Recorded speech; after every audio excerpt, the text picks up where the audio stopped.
మీ భూమి మీద మీ కొరకు ధనం కూర్చుకోవద్దు. ఇక్కడ చిమ్మటియు తుప్పును తినివేలు దొంగలు కన్నం వేసి దొంగలించేందుకు పరలోకమందున్న మీ కొరకు ధనం కూర్చుకుని అక్కడ చిమ్మటైన తుప్పైన దాన్ని తినివేయని దొంగలు కన్నం వేసి దొంగలించేందుకు ప్రార్థన చేసుకుందాం. ప్రేంగల తండ్రి, నీ పాదాలకు స్తుతి స్తోత్రాలు. నీ కుమారుడు యేసుక్రీస్తు నామములో మరొకసారి నీ మాటలు తలబోసుకోవడానికి గొప్ప అవకాశం ఇచ్చావు. ఉపజుమ్మని క్రీస్తు పేటను వేడుకుంటున్నాము తండ్రి. ఆమేన్. ప్రియ సంగమా, క్రీస్తు పేట శుభావందనాలు. నా తోటి జత పనివారైనటువంటి వారికి కూడా వందనాలు. ఈ సమయంలో యేసు ప్రభులు వారు చెప్పినటువంటి మాటలో చాలా పారమార్థకం ఉంది. ఈ లోకంలో యేసు ప్రభులు వారు సూచక్రియలు, మహత్కార్యాలు, అద్భుతాలు ఎన్నో చేశాడు.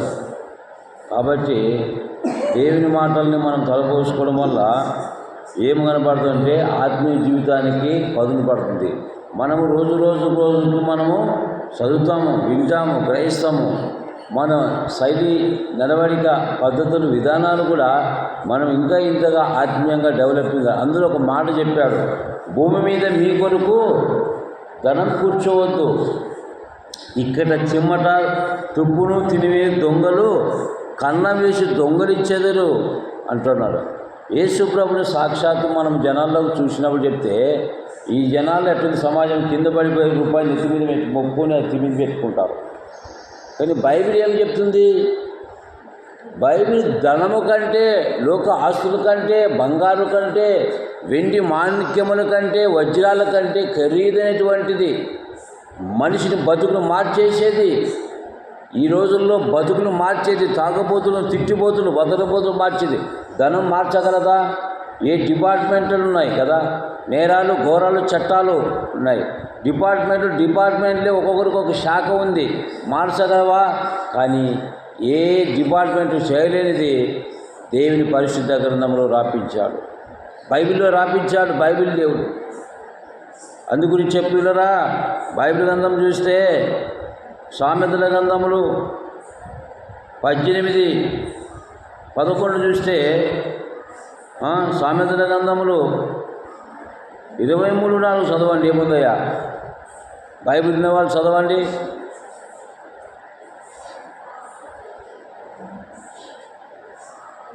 ఐశ్వర్యం పొంద ప్రయాసపడకము అంటాడు. అట్టి అభిప్రాయంతో వాటిని తీసేసుకోండి, లేకుంటే రెక్కలు కట్టుకొని చదవండి. బైబిల్ ఉన్న వాళ్ళు నేను తీయగలను, ఎందుకంటే మీరు కూడా తీసి చదవండి. ఎందుకంటే ఈ లోక సంబంధమైన ధనపు కొంత 60-70 సంవత్సరాలు సుఖపడవచ్చు, కానీ పర సంబంధమైన ధనము పరలోక రాజ్యంలో నడిపిస్తుంది. ఆత్మీయ ధనాన్ని సమకూర్చుకోవాలంటాడు. అందుగురించే భూమి మీద మీ కొరకు ధనము కూర్చుకోవద్దు, ఇక్కడ చిమ్మట తుప్పులు తినివే దొంగలు కన్నం వేసేదరు. మరి ఏం చేయాలంట? పరలోకమందున్నటువంటి ధనం ఏంటి? పరలోకమైన ధనము. అందుగురించే నీ రాబడంతలో ప్రథమ ఫలం ఇచ్చి యెహోవాను ఘనపరచమని బైబిల్ చెప్తుంది కదా. అందుగురించే ప్రియులరా, యాకోబు రాసిన పత్రిక 5వ అధ్యాయము 1వ చదవండి. ఏం చెప్తుంది బైబిల్? ఎంతోమంది దేవుని మాటల్ని ధృవీకరించి దేవుని మాటలను పక్కన పెట్టి రాంగ్ రూట్లో పరిగెడుతున్నారు పిల్లరా. అందుబట్టే భూమి మీద మనము బతికే దినాలు దేవుని మహిమార్థంగా బతకాల. దేవుని రాజ్య వ్యాప్తి కొరకు మనం పనిచేయాలంటే ముందు వాక్యాన్ని మనం తలపోసుకున్న పిల్లరా. అందును బట్టి దేవాది దేవుడు చెప్తున్నాడు.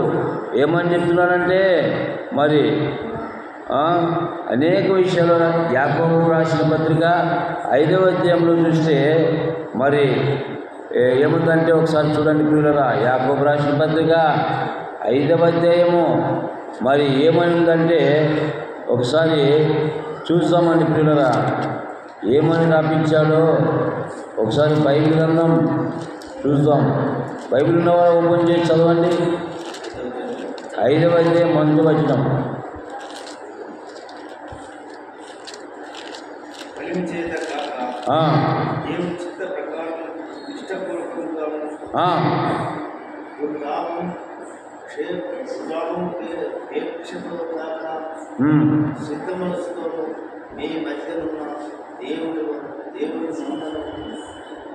కలిమి చేత కాక కదా,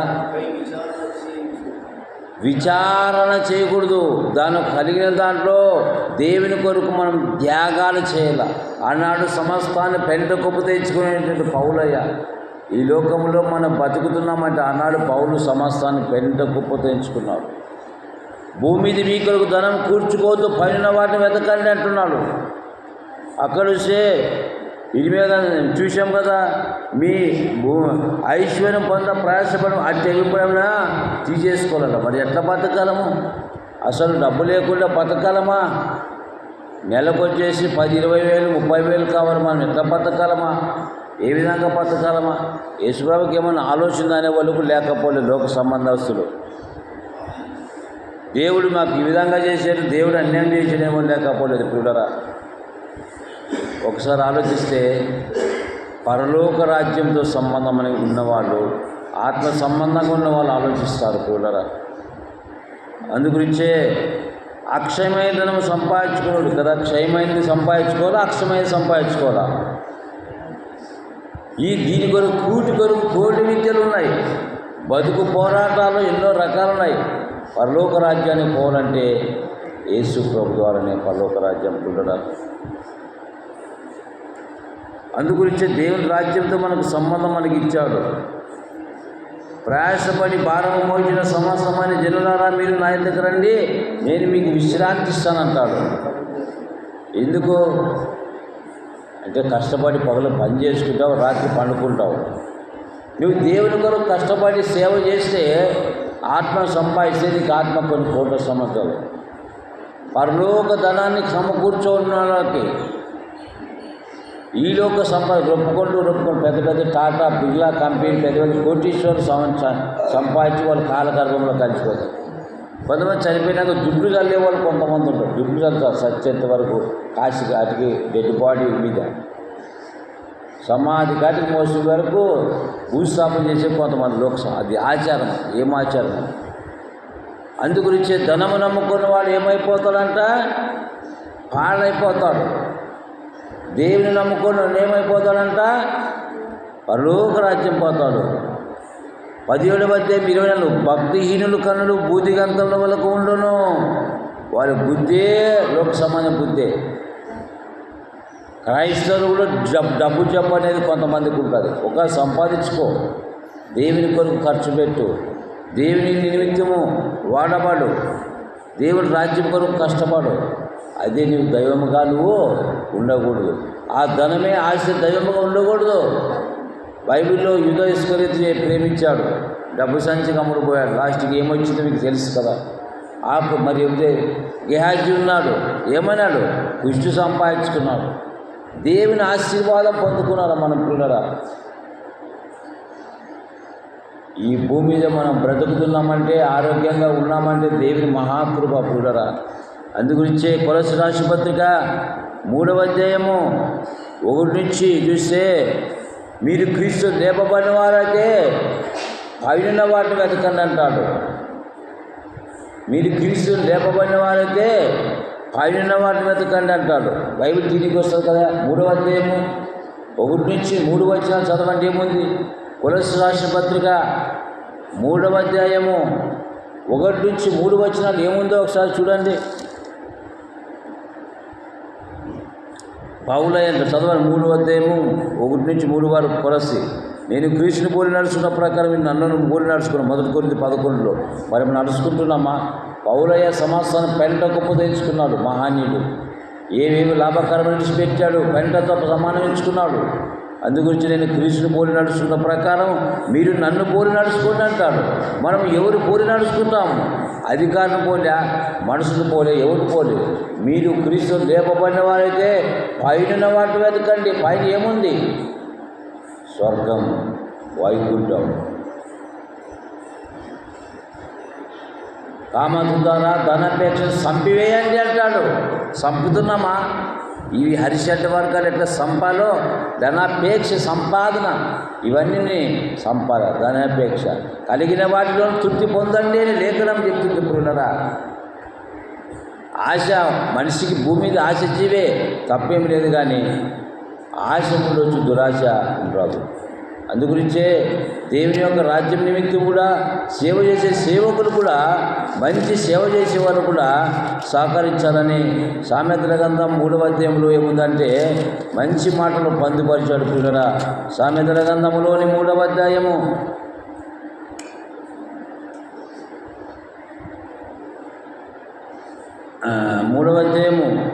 6వ వచనం, నీ ప్రవర్తన అంతటి ఎందు ఆయన అధికారం ఒప్పుకొనము, అప్పుడు ఆయన త్రోవల సరళం చేయని జ్ఞానిని కదని అనుకోవద్దు.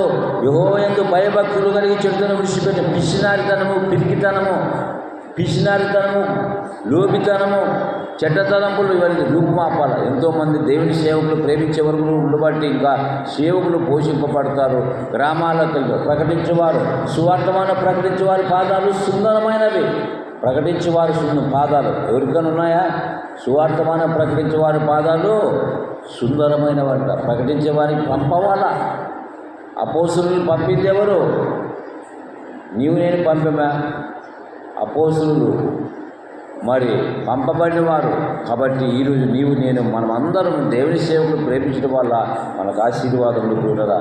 అందుగురించే నేను జ్ఞాని కదా అనుకోవద్దు. సామెతల గ్రంథం 3:7, యెహోవా యందు భయభక్తులు చెడుతున్న విషయమే అప్పుడు దేహమునకారము నీ యువకులకు సత్తువో, నీ రాబడంతులో ప్రథమ ఫలమును నీ ఆశలో భాగమించి యెహోవాను కనపరచుము, అప్పుడు నీ కొట్టలో ధాన్యము సమృద్ధిగా ఉండును అంటాడు. నీ ఆశలో భాగం ఇచ్చేది కాకుండా కనీసం దేవుని కష్టాన్ని దేవుని సేవ నిమిత్తం వాడపడాలి అక్కడ. అందుగురించి 4వ అధ్యాయం సామెతల గ్రంథంలో చూస్తే 7వ వచనము, జ్ఞానము సంపాదించడం జ్ఞానం ముఖ్యాంశము, నీ సంపాదించి బుద్ధి సంపాదించుకోను, దాన్ని గొప్ప చేసిన హెచ్చించును, దాన్ని కౌలించిన ఘనత ఇచ్చును, అది నేను తనకు అందమైన మారి కట్టును అంటాడు. వీడరా ఆలోచించండి. ఇంత మంచి మాట పరిశుద్ధాత్మ సొలొమోను మహారాజు రాపించాడు. అందుగురించే భూమి మీద మీ కొరకు ధనం కూర్చోవద్దండి, ఇక్కడ చిమ్మట తుప్పులు తిని దొంగలు కన్నం వేస్తారు అంటాడు. దొంగలు దోచేస్తారు. ఈ లోక సంబంధం ధనం కొరకు ఉరుకాట పారాట. పరలోక రాజ్యం ధనంకి ఎంత కష్టపడాలా? ఇది మహా అంటే 60-70 సమయం ఇచ్చిపెట్టిపోతాం. నీవు క్రీస్తు లేపబడిన వారైతే పైన వాటిని వెతకండి కదా.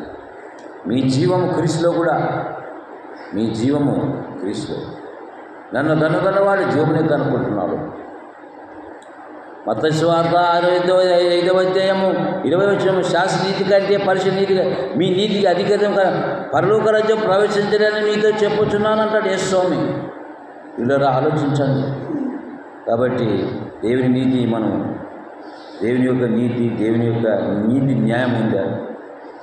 మీరు క్రీస్తు లేపబడిన వారైతే పైన వాటిని వెతికేవారుగా ఉన్నారు కదా. లోక సంబంధమైన వాటిగా వాళ్ళు కూడా ఒకసారి ఆలోచించాలి. ఈ లోకం మాయ, ఈ లోకం అబద్ధం, ఈ లోకం కుళ్ళు కుటుంబం స్వార్థం, వాటిని రూపుమాపాల్సినటువంటి పని ఎవరిది? నీదే. యేసు రక్తంలో కలగబడిన ప్రతి ఒక్కరి బాధ్యత నీ మీద ఉంది. వచ్చాము పోయామా నేను చర్చిలోకి వస్తాం పదం కరపత్రిక ద్వారా ప్రకటించాలా, వ్యక్తిగతం ద్వారా చెప్పాలా. నీవు కరపత్రిక మారాలా.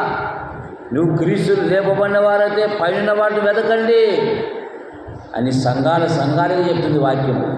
నీకు చెప్తున్నాడు, సంఘములు నీవున్నావు కదా. అందుగురించి ప్రియులరా చూడండి, అందుగురించి ఆకాశ పక్షులు చూడండి కదా.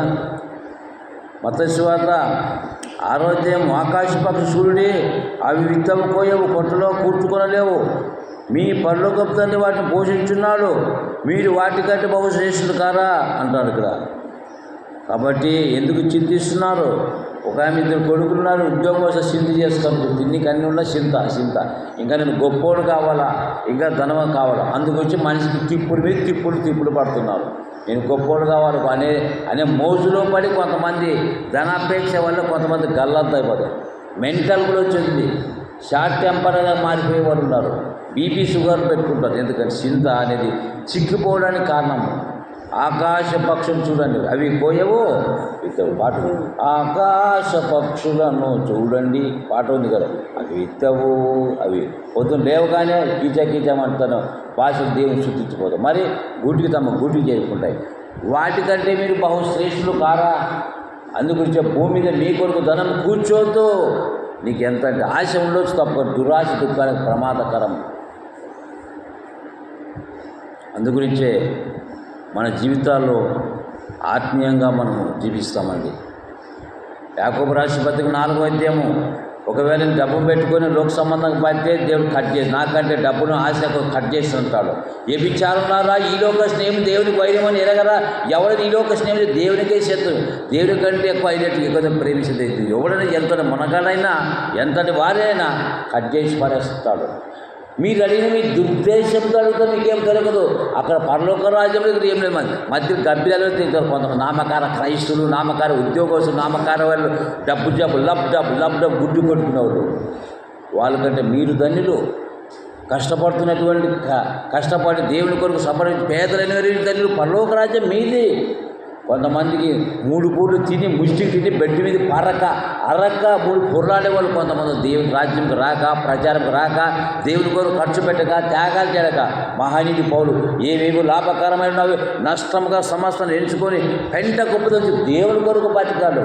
దేవునికి స్తోత్రం, దేవునికి స్తోత్రం, దేవునికి స్తోత్రం, దేవునికి స్తోత్రం. ఒక్కసారి కళ్ళు తెరవండి చూడరా. అందుగురించే భూమి మీద మీ కొరకు ఏ ధనం కూర్చుకోవాలంట? వాక్యాన్ని సంపాదించుకోవాలి. నీ రాబడే ప్రథమ ఫలం ఇచ్చి యెహోవాను కనపడుతుంటాడు కదా. అందుగురించే ఒక ఆయన ధనము నమ్ముకొని ఖరాబ్ అయినాడు కదా. ఈ మాట గుర్తుంచుకుందాం. సామెతల గ్రంథంలోన ఏముందంటే, సామెతల గ్రంథంలోన ఒకసారి చూస్తే 8వ అధ్యాయం 36, నన్ను కనుగొని వాడు తనకు హారించండి, నా యందు అసహ్యపడి వారంతా మరణమును స్నేహించుదురు అంటాడు. స్నేహించుదురు. చూడరా, జాగ్రత్తగా ఆలోచించండి. చూడండి, సామెతల గ్రంథం 3వ అధ్యాయం 27వ వచనం, మేలు చేతనైనప్పుడు దాన్ని పొందదగిన వానికి చేయకుండా వెనుతీయకము. ద్రవ్యం నీ యొద్ద ఉండగా రేపు ఇచ్చేదమని పోయి రమ్మని వారు పొరుగువారు. సార్ అట్ట పోయిరా, సార్ అట్ట పోయిరా, ఆ విధంగా పోయిరా అని చెప్పారు. కొంతమంది లేకపోలేదు, మనం తిట్టున్నాం, తర్వాత పోయి అంటారు బిచ్చగాళ్ళ. కొంత తెలియక వాళ్ళకి తెలియక అజ్ఞాన అంధకారంలో ఉన్నవారు అటువంటి కూడా మారాలా. దైవసేవకు ప్రేమించండి. ముగించుకుందాం ప్రియులారా. ధనమునములు ఏమైపోయి ఈ మాట దొరకలేదు, ఒకసారి దొరికితే చూడండి. ఏముందని తెలుసా? సామెతల గ్రంథంలోనే ఏముందంటే, ఇక్కడ 11వ అధ్యాయము 28వ వచనం, ధనము నమ్ముకునే వాళ్ళు పాడైపోను, నీతి మందులు చిగురాకులు వృద్ధి నొందుతారు. ధనము నమ్ముకునే ఏమైపోతాడంట? ధనము నమ్ముకునే వాడు ఏమవుతాడంట? పాడైపోతాడంట. ఒక వీడియో చూస్తే ఒక ఆయన సత్యకాలానికి డబ్బు పట్టుకున్నాడు. ఒక ఆయన వాక్యాన్ని నమ్ముకున్నాడు, దేవుడు రక్షించాడు. ధనము నమ్మునవాడు పాడైపోతాడు, దేవుని నమ్ముకున్నవాడు వైకుంఠానికి పోతాడు. 14వ అధ్యాయం 6వ వచనం వేసి చెప్పాను, నేనే మార్గము సత్యము జీవము, నా ద్వారా తప్ప ఎవరు తండ్రి యొద్దకు చేరలేవు. ఈ ముగితి గ్రామంలో ఎంతోమంది స్త్రీలు, పురుషులు, సేవకులు ప్రేమించేవాళ్ళు, సంఘ పెద్దలు, ఎంతోమంది దైవ సేవకులు ప్రేమించే కుటుంబాలు ఇంటికి దూరపోయి భోజనం ఎందుకు పెడతారు, కానుక ఎందుకు ఇస్తున్నారంటే మేము చేయలేము, చేసేవారికి సహాయ సహకారం చేసినాం. ఒక ఆఖరు పురుషుల వల్లే పౌలైనంటారు. ఉదారంగా కూడా అమ్ముకునేటువంటి హృదయమ్మ ఉంది. అపోస్తల కార్యంలో మరి 14, 16 చూస్తే ఆమె పౌరుని, అయ్యా మీరు మా ఇంటికి వచ్చండి, మా ఇంటికి రండి అని గౌరవించి ఆతిథ్యమిచ్చింది పౌరుని. అలాగా మనము కూడా చేసేవారు లేకపోలేదు కూడా. ఒకసారి ఆలోచించండి. ధనమునమునడు ఖరాబ్ అయిపోతుంది. అందుకోసం భూమి మీద మీ కొరకు ధనం కూర్చోవచ్చిన పైన వాటిని వెతకండి, పైన వాటిని వెతకండి. మీరు దీని కొరకు ఆలోచిస్తే ఆ రాజ్యం ఆలోచించకపోతే మీరు ప్రమాదంలో పడే ఉచ్చులో ఉంది. ఎంతోమంది నిద్ర పట్టక, నెమ్మది పట్టక, ఎంతోమంది నిద్ర లేని దినాలు ఉన్నాయి. దేవుని వాక్యం లేని జీవితాలు, ప్రార్థన లేని జీవితాలు. ఆ జీవితాలకు సమాధానం కావాలంటే నీ రాబడంతలోంచి మరి ఖర్చు పెట్టి నువ్వు బుద్ధిని సంపాదించుకో, జ్ఞానం సంపాదించుకో, తెలివిని సంపాదించుకో. నీకు ఆశీర్వాదం కావాలంటే నువ్వు కష్టపడినటువంటి దాంట్లో ఉంటావు కదా. పాత నిబంధన దశంభాగం మరి 10 రూపాయలు అబ్రహాం గారు దశంభాగం. కొత్త నిబంధనలు అంతకంతకు వర్తికలు కూడా తీయాలంటాడు. జక్కయ్య సగం ఇచ్చినాడు, ఇస్తున్నామా? కనీసం సగానికి సగం ఇస్తున్నామా? కనీసం దశంభాగం చెల్లిస్తారా? ఉద్యోగస్తులు, పేదవులు, కష్టపడిన వానికి దేవుడు ప్రతిఫలమిస్తాడు. చూడరా, అందుగురించే వ్యభిచారణ మీరు అడిగిన మీలో యుద్ధాలు, పోరాటాలు దేవుని కలిగి మీలో పోరాడి భోగేచ్ఛలు బట్టి అడుగుతున్నారు. కొంతమంది ఎన్నున్నా, కొంతమంది బుధులు ఇంకా కావాలి, ఇంకా కావాలి, ఇంకా కావాలి. కలిగిన దాంట్లో తృప్తి పొందితే మనకు ఆశీర్వాదం. పిల్లరా, ధనం ఒక ధనం దైవం కాకూడదు. అందుగురించి సమస్తాన్ని పెంట కొప్పు తెచ్చుకొని దేవుని కొరకు బతికాడు పౌలయ్య. గ్రేట్. ఈ ప్రపంచంలో ధనవంతులు నేర్చుకునే పాఠం. ఆ ధనవంతులను చూసి ఆ వీడియో చూస్తే ధనం నమ్ముకున్నాడు, ఇటు పట్టుకున్నాడు, చెప్పాడు దేవుని మాట, వినిపించుకోలేదు. ధనంతో పాటు ఆయన కూడా గల్లంత అయిపోయాడు, ప్రమాదంలో పడ్డాడు. ఆ వీడియో చూస్తే అర్థమవుతుంది పిల్లలరా. చాలా వీడియోలు ఉన్నాయి, అందులో ఒకటి. ఈ మాటలు విన్న నీవు ఆలోచించాను, చూశారు, విన్నారు, గ్రహించారు కదా ఈ మాటలు. మీరు క్రీస్తు లేపవన పైన వారిని వెతకలని చెప్పారు. ఆలోచించండి పిల్లలరా. అందుగురించే యేసు ప్రభుల వారి మాట విలువైన మాట, యేసు ప్రభుల మాట బలమైనటువంటి మాట. అందును బట్టే వీరు యెషయా గ్రంథం 22వ అధ్యాయం, రేపు చచ్చిపోదాం కనుక తిందుము తాగదుమని చెప్పి ఎట్లన వధించు, గొర్రెను కోయిదము, మాంసం తినచ్చు, ద్రాక్షసం తాగుచు మీరు సంతోషం ఉత్సహించుదామనుకుంటున్నారు. ఈ లోకమంతా ఐశ్వర్యంలో పోతుంది, ప్రమాదంలో పోంచింది. నీవే సమాజానికి సువార్త మనం చెప్పాలా? నానేం చెప్తుంది సార్, నా పని లేకుంటే నువ్వు సేవ చేసే వరకు సహకారంగా ఉండాలా. కాబట్టి ఒకసారి మన జీవితాన్ని మనం ఆలోచించుకున్నాం. చూశారు, విన్నారు, గ్రహించారు కదా. తలలో ఉంచుకుందాం, ప్రార్థన చేసుకున్నప్పుడు. భూమి మీద మీ కొరకు ధనం కూర్చుకోవద్దు, పైనున్న ధనం కూర్చోండి. అక్కడ చిమ్మటైన దొంగలు కన్నం వేసి దొంగలించారు, దొంగలు రారు. పరలోకమని హృదయమనే పలక మీద పట్టుదలతో దాపెట్టింది. దయను సత్యము ఎన్నడూ నేను విడిచి వాటి కంట పోషణము ధరించుకోవాలని లేఖనం చెప్తుంది. నువ్వు దేవుడి కంటే ఏదైనా ప్రేమిస్తే కట్ చేసుకో, లేదంటే నీకు ఆ రాజ్యం లేదు, మధ్యలోనే ఉంటావు. విచారణలో రారా యాకోబు నరరాలు. ఈలోక స్నేహం దేవుని వైద్యమని ఎరగరా?